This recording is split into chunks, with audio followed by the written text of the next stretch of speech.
Psalms 34 and verse 18, the Lord is near to the brokenhearted and saves the crushed in spirit.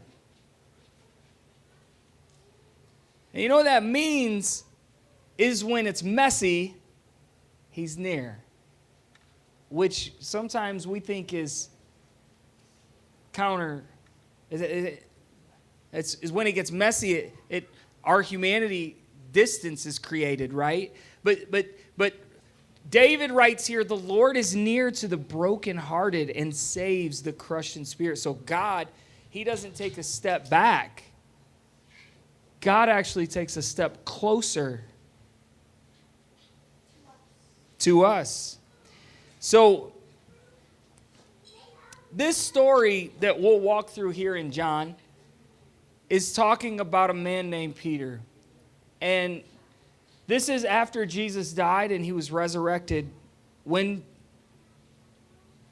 Peter's out fishing with disciples, and this comes off the cusp of Peter denying Christ 3 times. So I wonder if I'm Peter and I deny the Savior, the Messiah, 3 times, what does that look like for me? What am I walking through? Mentally, emotionally, what am I walking through after seeing him crucified and knowing in my heart of hearts, okay, this was the Messiah. What am I walking through? What's that look like? I no doubt would think that this was the worst possible moment. I couldn't make amends. It's done. It's over. So now I'm just sitting with my own self, right? My own thoughts.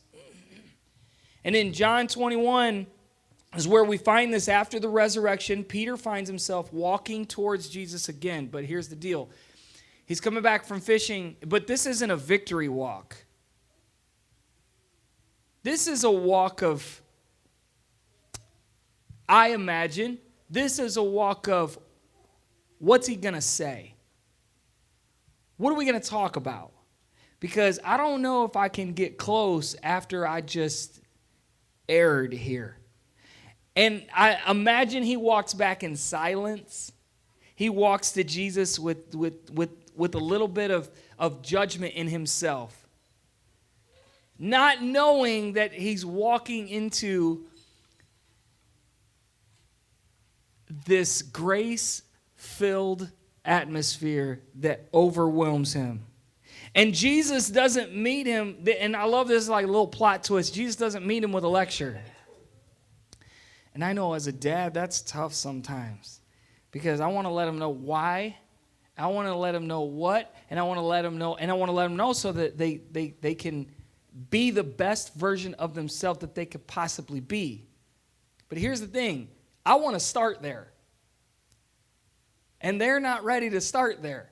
They don't need to feel that in the moment. So and sometimes it's hard, but this is where Jesus meets him. And I love this setting because Jesus meets him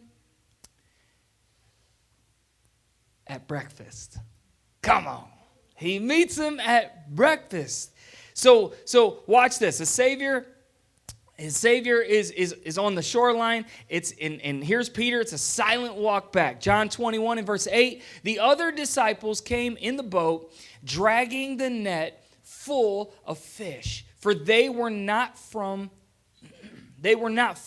from the land, but about 100 yards off. And verse 9, when they got out on land, they saw charcoal fire in place, with fish laid on it and bread. I don't want to rush through this here. They get back to the shoreline and there's charcoal fire going and fish is laid out and bread. Where to come from? Bring some of the fish that you have just caught. So here's Peter dragging the net full of fish. No doubt his heart's racing, right? No doubt. Maybe even my nervous system gets dysregulated, my breathing goes haywire, and I'm all messed up. Maybe this is where he's at. I don't know. But I could see him experiencing some shame on that shoreline. Everyone around. But Peter can still feel the sting of that memory. I betrayed Christ.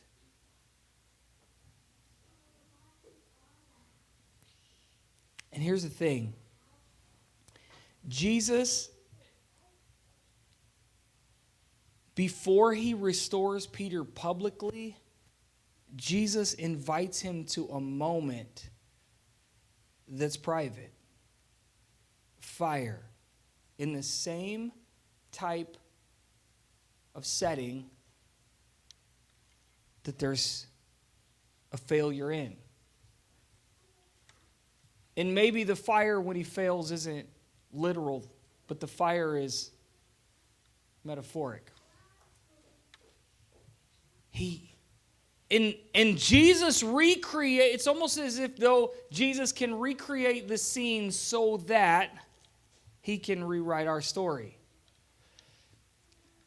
Someone was talking to someone one time. They actually talked to. They spoke a message on this. They talked about unwalked valleys, and they talked about healing from our past. Sometimes takes us down the road where we have to re-walk those areas that we suppress, that we have ignored over time, that we've just walked away from, right? And Jesus, he brings us to it, but not in a way of shame. He brings us to it in serving. Because we really, we can't heal by avoiding our shadows. We heal when love walks us back to them, through them. To them and through them. I'm learning this in therapy as I walk through. Well, why did that trigger you, Tony? Why did that? Say, I don't know. Well, that's what when we get down to that, when we get to that, then maybe there's some answers there. I was like, okay. And so Jesus doesn't push me away from it. You see this as David literally laments. You open Psalms or you open Jeremiah. Jeremiah, he literally laments, and it's a process, and it's not an exposure. It's more of a restoration. And check this out. So before Jesus starts speaking, in verse 11, he serves them. So he says, so Simon Peter went aboard and hauled the net to shore full of large fish, 153 of them. And although there were so many, the net was not torn. Jesus said to them, come and have breakfast. Let's go. Now, none of the disciples dared ask him, who are you? They knew it was the Lord. In verse 13, Jesus came and took the bread and gave it to them, and so with the fish. So Jesus feeds Peter. I say this before he fixes Peter. There's a feeding that happens before there's a fixing. Before there's a restoration, he serves him. That's the God we serve. And I feel like this is what a lot of times religion misses. Because Jesus tends to the human before he addresses the hurt. He hits our humanity before he addresses. He serves. And restoration really isn't in the lecture. I can lecture my kids all day long. But the restoration isn't in that. it's not about the lecture. It's about the spiritual discipline, right? It's the meal. It's the presence. It's the safety. So, and God heals you at the pace your heart can handle, because we're all different. And some of us might heal quicker, and some of us might not heal so fast. Some of us, it might take time. It's a process, right?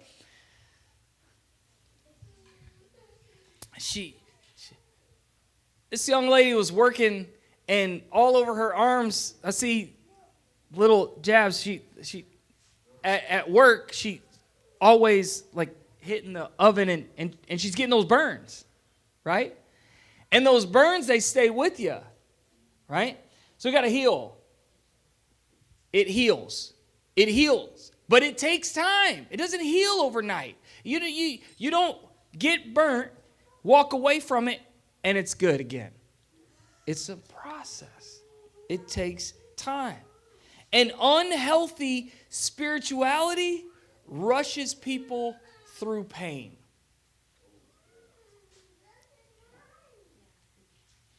There's pain that takes place, and a lot of times I feel like this is the struggle with, it's like I'm going to come to the table with Jesus, and the table is in our minds, right? It's in our minds, and we're sitting with Jesus, and we're having the conversation with Jesus. But here's the thing. When we have the conversation, it's almost as though we think, I don't know if this is safe. I don't know if I can really share. And he already knows where we're at. He already knows Peter denied him 3 times. He already knows. But Jesus doesn't refuse Peter. He lets the warmth of the fire, the stillness of presence. Here's the first round of healing. Is it okay to sit here? Am I good? Am I good? And he doesn't rush him. He lets the warmth of the fire start. And maybe that's where some of us are at. Where Jesus is handing us some bread. But sometimes we wonder, can I really be honest? Can I really be weak? And here's the thing that I love about the God I serve is it's okay to express the weak. It's okay to express and be honest. It's okay to be exposed to him. Because grace isn't fragile. We are. We are. And God knows that. If he didn't, he wouldn't be God. And so now here comes the conversation maybe nobody really wants to have. In verse 14 picks up, this was now the 3rd time that Jesus was revealed to the disciples after he was raised from the dead. 3rd time. And when they had finished breakfast, Jesus said to Simon Peter, Simon, son of John, do you love me? More than these. He said to him, yes, Lord, you know I love you. He said to him, feed my lambs. Okay. That was easy. That was done. Verse 16, he said to him a second time. He comes back with it. Simon, son of John, do you love me? He said to him, yes, Lord, you know I love you. I wonder, where would you be? If you was in Peter's shoes, this is the second time. What would be racing through your mind? Sitting here with the Savior of the world, and he's asking if I love him. And so I'm saying, yes, Lord, I love you. He says, tend my sheep. In verse 17, he said to him, the third time, he said, Simon, son of John, do you love me? Peter was grieved because he said to him the third time, do you love me? And he said to him, Lord, you know everything. You know that I love you. And Jesus said to him, feed my sheep.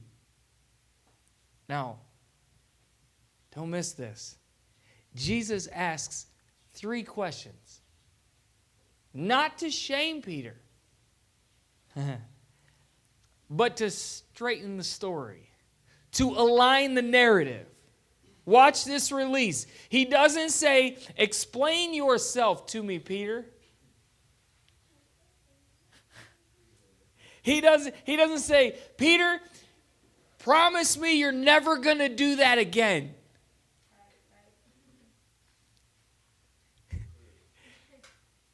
He doesn't say, Peter, make it make sense. That ain't what he does. He asks 3 times, do you love me? Why? I feel like Jesus, in this setting, is integrating Peter's weakness with his calling. It's coming into alignment. Because integration is when your weakness and your calling learn to sit at the same table. What God's calling you to and the weakness that we have, we're willing to sit at the same table. We're willing to walk in it. We're willing to walk through it. We're willing to let it be together. And so Jesus isn't asking what broke you. He's really asking, what anchors you? Do you love me? That's my anchor. Lord, you know I love you. Do you love me? Listen, I've messed up. I've done things that I regret. I've made mistakes. That's not what I'm asking. Do you love me?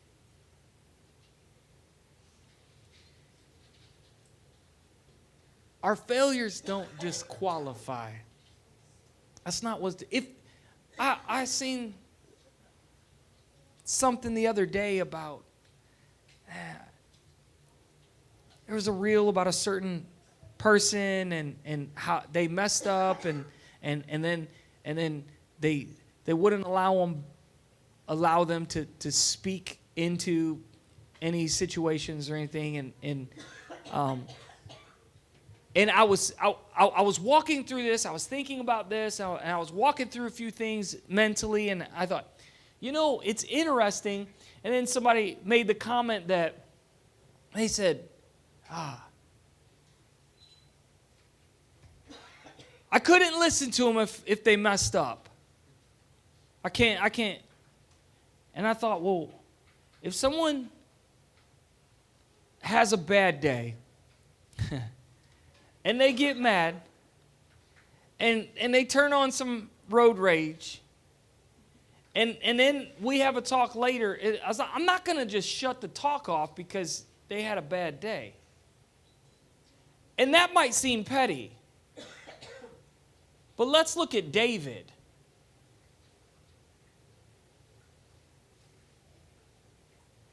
David goes through this whole debacle. He's like, well, I'm not going to listen to that. Oh, well, then you can't read Psalms. You can't walk through. And the mistakes are justified, and that's what I've always heard. But that's not the point. The point points back to, okay, it's not a premeditated thing this is something that I'm learning myself, understanding myself. I had an angry outburst. I'm walking through that. The failure doesn't disqualify. The weakness doesn't cancel the calling. The story's not too burnt up. Because, and this is what I love, is God's not asking Peter for a resume. He ain't asking for a resume. He's asking for love. Watch this. Watch this. A burnt, maybe he didn't burn it. Maybe he knows how to cook, Jesus. I don't know. Maybe. But imagine a burnt fish and a burnt piece of bread. That's what I think in my head. Sometimes we think that's our story. No good. Ruined. Wasted. And it's like Jesus builds the fire still knowing that the story needs heat.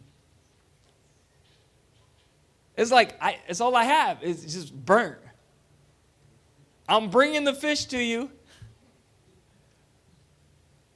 And Peter wasn't bringing a burnt fish. He was bringing a fish fresh out the ocean. But sometimes I feel like I bring that burnt bread. What do I have to offer? And it's like, he reminds me, it ain't about what you have to bring me. Bring me your worship. But it's not about, do you love me? Conversation. He's feeding us. And he ain't flinching. So he restores Peter by reconditioning him. And now after Peter proves himself, now after he earns it, right there, smelling like smoke, Peter's recommissioned. He's recommissioned. Just like that. You know why? Because grace isn't a detour around your failure. It's the road through it. It's the road through. Chapter 12 and verse 9 says, "But he said to me, my grace is sufficient for you. For my power is made perfect in weakness." And this is what Paul writes. "Therefore, I will boast all the more gladly of my weakness, so the power of Christ may rest on me." Now, Peter isn't even restored back to who he was. Peter's restored forward into who he's becoming. And one of the greatest revivals in the scriptures happens with Peter being involved. And I want to submit to you guys this morning, the part of us that failed is the part God plans to use.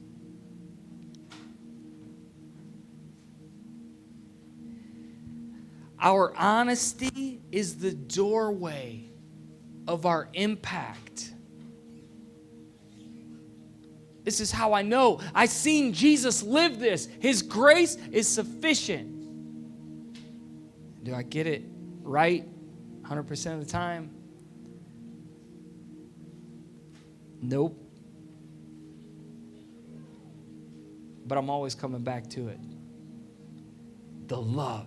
My love brings me back. My love brings me back. And our scars are not our shame. Listen, our scars Our scars are our story. This table with Jesus is safe. Sometimes we think we'll never be able to feel his presence again. Maybe you don't. Maybe you do. I just want to remind you today that we're not our worst moments.